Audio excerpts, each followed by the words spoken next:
Favorite parks reopened. The Clear Creek management area straddles the San Benito and Fresno County lines. It was closed because of high levels of asbestos, but some say they're being robbed of the right to enjoy public land by an overblown risk. Here's tonight's Assignment 7 report.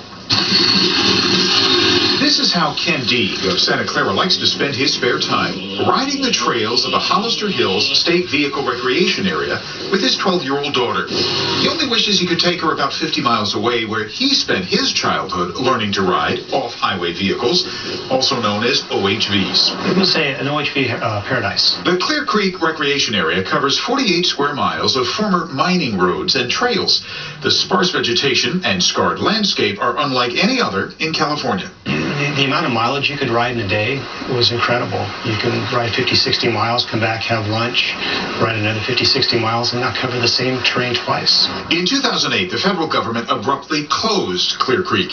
The Bureau of Land Management controls the land and ordered all off-road vehicles out after the Environmental Protection Agency found potentially dangerous levels of naturally occurring asbestos in the soil. That risk assessment indicated that the recreation activities that we were authorizing on public lands were exposing the public to levels of asbestos that was going to increase their lifetime risk of cancer. What we were concerned about was what's the public health impact from the asbestos exposures down there. And frankly, we were surprised at how high the levels were.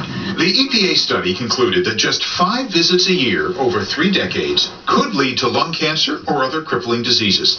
The effects of asbestos exposure often take decades to appear. It's not safe for children to be participating in those activities. And, it's not safe for adults to participate in them on a frequent basis.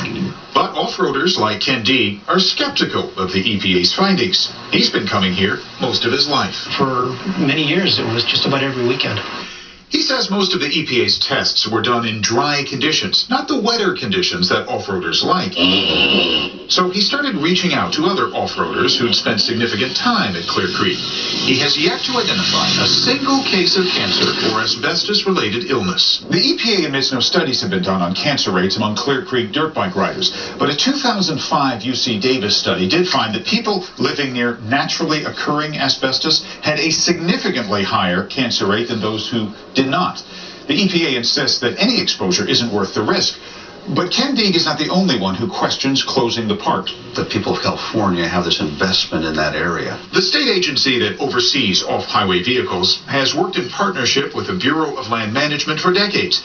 California has spent millions of tax dollars over the years maintaining Clear Creek's roads and trails.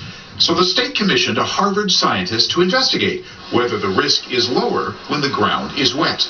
They found that the risk to human health was below the danger levels, that it was an acceptably low level of risk. The state is now hoping to work out an agreement with the Bureau of Land Management to allow limited use of Clear Creek.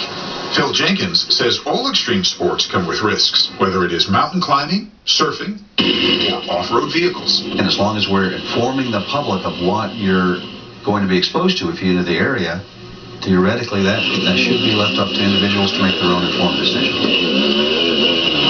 And there are roughly 4 million people in California that use off-road vehicles. Whether to reopen Clear Creek is an issue the Bureau of Land Management will ultimately decide. Well, when we